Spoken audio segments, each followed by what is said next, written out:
तो good morning guys, आप सभी का स्वागत है ओनली यूकेसी चैनल पर। आज हम एक नई सीरीज स्टार्ट करने वाले हैं, ओनली प्री। जो इस साल 2024 में जो बच्चे प्री देंगे ना, उनके लिए जो शुरू होगी कि हम कैसे कम समय में क्रैश कोर्स करवाकर ज्योग्राफी, इकोनॉमिक्स और एक दो सब्जेक्ट और हैं उन्हें कंप्लीट करवाएंगे, जिससे कि जिन्हें अभी तक 2024 का प्री देना है और थोड़ा सा कॉन्सेप्ट में थोड़ी क्लियरिटी की कमी है, तो विशेषकर उन बच्चों को इसमें बहुत लाभ होगा। तो हम आज शुरू कर रहे हैं ज्योग्राफी, और हम आशा करते हैं कि आप इस चैनल को सपोर्ट करेंगे, लाइक करेंगे, सब्सक्राइब करेंगे, शेयर करेंगे। तो सबसे पहले हम प्री में देखते हैं कि उसका ट्रेंड क्या रहता है क्वेश्चन का। ज्योग्राफी में ठीक ठाक क्वेश्चन आते हैं, मैपिंग के भी आते हैं, और भी करंट से भी आते हैं, जो करंट में जो लोकेशन चल रही है उससे भी आते हैं, और भी जैसे कि बेसिक से आते हैं, कॉन्सेप्ट से आते हैं। तो हम आपको कॉन्सेप्ट क्लियर करवाएंगे, कॉन्सेप्ट के क्वेश्चन करवाएंगे। जो हम करवाएंगे उससे आपका 90 से 95% हल हो जाएंगे, ये मेरी गारंटी है। ये मैंने प्रीवियस क्वेश्चन को देखा, उनको अपने इससे कनेक्ट करा और मैंने सोल्व करे, तो इससे हो जा रहे थे क्वेश्चन। तो आप इस क्लास को ढंग से कर लेंगे तो आपको इसका बहुत लाभ होगा। ज्योग्राफी एक अच्छा खासा वेटेज रखती है प्री में, तो प्री में बहुत अच्छा खासा वेटेज रखती है ये। तो प्री में इसका ज्योग्राफी का बहुत ही अच्छा होता है। और आप ज्योग्राफी अच्छे से कर लेते हैं तो आपको कॉन्फिडेंस होता है कि पेपर से आने के बाद कि हाँ, कि मतलब मेरा कट ऑफ से हो जाएगा, मतलब ऊपर ही होगा अगर मेरा ज्योग्राफी या फिर और मतलब जो मेजर सब्जेक्ट है, हिस्ट्री हुआ, एनवायरमेंट हुआ, और भी हैं, इकोनॉमिक्स हुआ। तो ऐसे 4-5 सब्जेक्ट हैं जो आप अच्छे से कर लेते हो तो आपका अच्छे से हो जाएगा। तो आज हम शुरू करने वाले हैं ज्योग्राफी। ज्योग्राफी में हम शुरू करेंगे, पहले हम वो पढ़ लेते हैं जैसे ब्रह्मांड की उत्पत्ति कैसे हुई। तो ब्रह्मांड की उत्पत्ति, ब्रह्मांड है क्या, पहले हम देख लेते हैं ब्रह्मांड है क्या। ब्रह्मांड एक संकल्पना है। ये जो पश्चिमी देश के, जो यूरोप के जो उधर हैं, उनका मानना है कि जो ज्ञात वस्तुएं हैं वही ब्रह्मांड है। जो ज्ञात वस्तुएं हैं वही ब्रह्मांड है। लेकिन जो भारत के जो वैज्ञानिक, जो खगोलशास्त्री हैं, उनका मानना है जो ज्ञात और अज्ञात वस्तुओं का योग ही वो है जो ब्रह्मांड है। तो वो उनका तो ऐसे है कि वो जो ज्ञात है वो है, ये जो आजकल नए नए जो ग्रह, तारे, ब्लैक होल, स्टार, वो जो अब दिन प्रतिदिन जो निकल के आ रहे हैं, जो उनकी खोज हो रही है, वो तो अभी तक ज्ञात नहीं थे, तो वो भी ब्रह्मांड का हिस्सा है। तो उनका थोड़ा सा जो पश्चिमी देश के जो खगोलशास्त्री हैं उनका थोड़ा दावा गलत पड़ जाता है इधर, और जो अपने भारत के हैं उनका थोड़ा सही हो जाता है। फिर हम इसके बारे में पढ़ेंगे उत्पत्ति के सिद्धांत। जो ब्रह्मांड की उत्पत्ति का सिद्धांत है उसमें 4-5 विद्वानों ने अपने सिद्धांत दिए हैं कि कैसे ब्रह्मांड की उत्पत्ति हुई। और फिर हम पढ़ेंगे आकाशगंगा क्या होती है, निहारिका क्या होती है, तारे क्या हैं, ग्रह क्या हैं, और भी तारे क्या हैं, ग्रह क्या हैं, और जो भी करंट में जो भी मतलब चली रहती हैं बातें उनको भी देखेंगे, जैसे कि गुरुत्व आकर्षण तरंगे क्या होती हैं, न्यूट्रॉन क्या होता है, ब्लैक होल क्या है, ये जो K2 जो प्लैनेट खोजा गया था, जो एक्सो प्लैनेट कहते हैं, वो भी उसके बारे में पढ़ेंगे। तो पहले हम पढ़ते हैं उत्पत्ति के सिद्धांत के बारे में। तो इसका उत्पत्ति का सिद्धांत क्या कहता है। जो इसके 3 सिद्धांत हैं जो उत्पत्ति के सिद्धांत दिए गए थे। पहला है बिग बैंग, पहला है बिग बैंग। ये बिग बैंग सिद्धांत है, ये होलवेल ने दिया था। ये होलवेल ने दिया था और इसका श्रेय जाता है लेमेत्रे को। इसका श्रेय किसको जाता है, लेमेत्रे को, ये बिग बैंग सिद्धांत। फिर दूसरा सिद्धांत होता है स्थिर अवस्था सिद्धांत।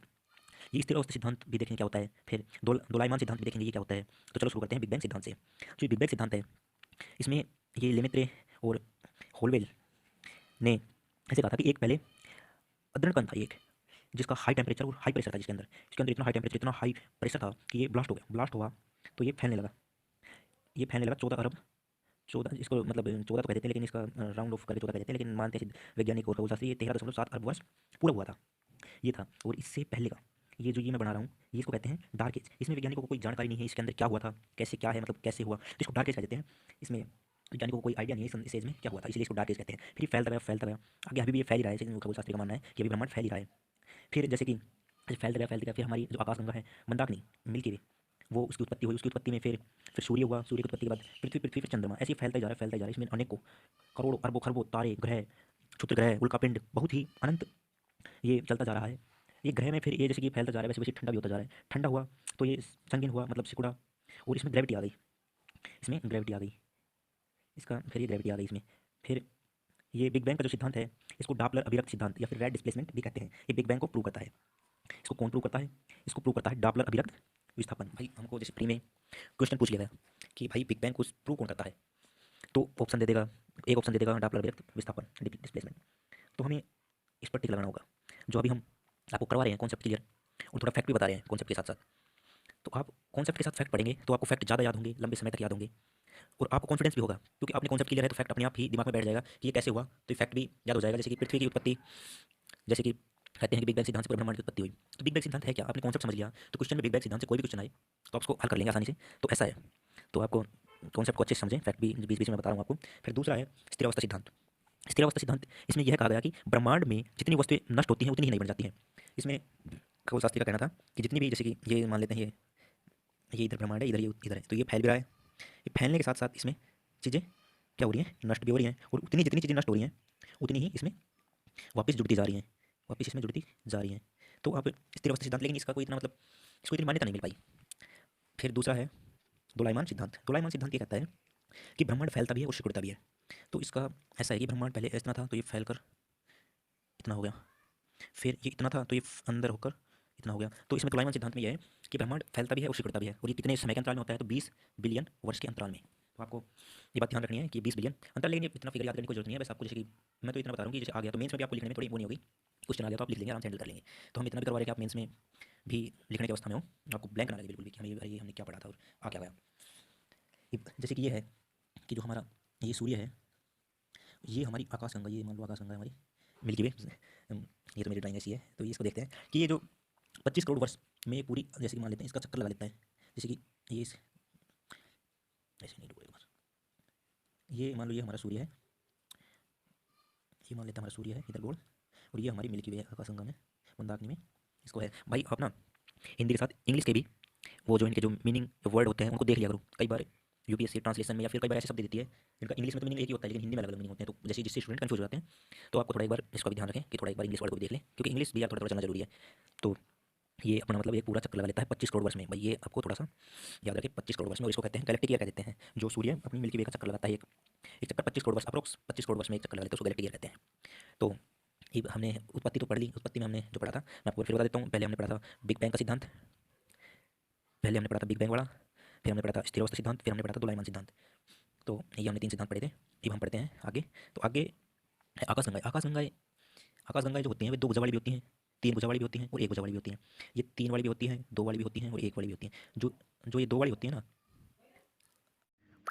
तो ये आकाशगंगा 2 भुजा वाली होती हैं, 3 भुजा वाली होती हैं और 1 भुजा वाली होती हैं। जो सबसे ज़्यादा जो है वो 2 भुजा वाली आकाशगंगाएँ हैं। जो पूरे ब्रह्मांड में जो अभी तक खगोलशास्त्री का मानना है कि सबसे अधिक भुजा वाली, नहीं 2 भुजा वाली सबसे अधिक आकाशगंगा इस ब्रह्मांड में है। और ये स्पेरिकल भी होती हैं। स्पेरिकल मतलब ये सर्कुलर भी होती हैं, जैसे कि ये ऐसे ऐसे घूमती रहती हैं।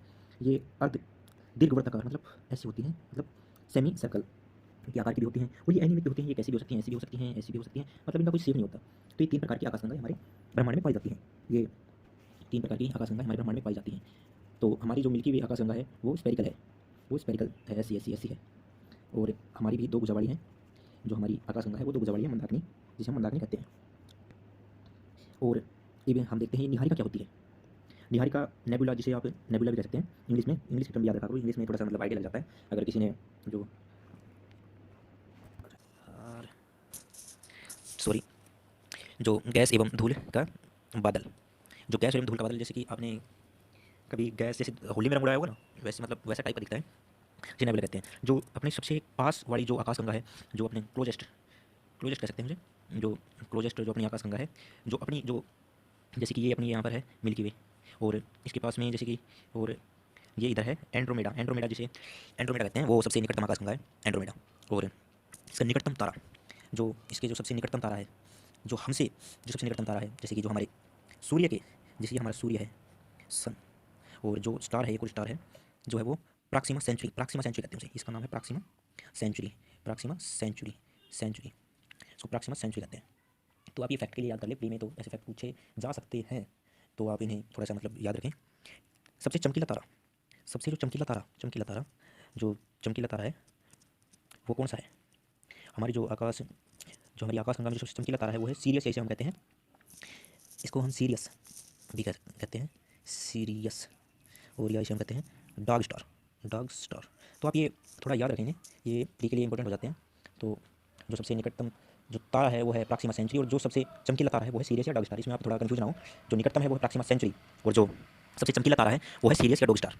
ये तारे क्या होते हैं, ये तारे होते हैं जैसे कि जो स्टार, स्टार क्या है, स्टार या फिर तारा, तारा है क्या, तारा वो होता है जिसकी स्वयं की प्रकाश हो, स्वयं का जिसका प्रकाश हो, जिसका स्वयं का, जिसका स्वयं का प्रकाश, जिसका स्वयं का प्रकाश हो उसे कहते हैं हम तारा।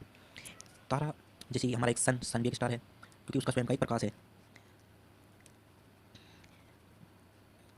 और जिसे कि हम पढ़ते हैं तारे का जीवन चक्र कैसा होता है, तो हम तारे का जीवन चक्र देखते हैं, जीवन चक्र कैसा है, तारे का जीवन चक्र कैसा होता है। देखो जैसे ये पहले ये है, जैसे कि नाभिक के संचालन होता है, जैसे कि बहुत बहुत मतलब ये ऐसे होते हैं, ये बहुत छोटे छोटे कण होते हैं। फिर ये जैसे कि इनमें हाइड्रोजन और हाइड्रोजन मिलकर हीलियम बनता है, helium plus energy, helium plus energy, जिसको हम कहते हैं नाभिकीय संचलन।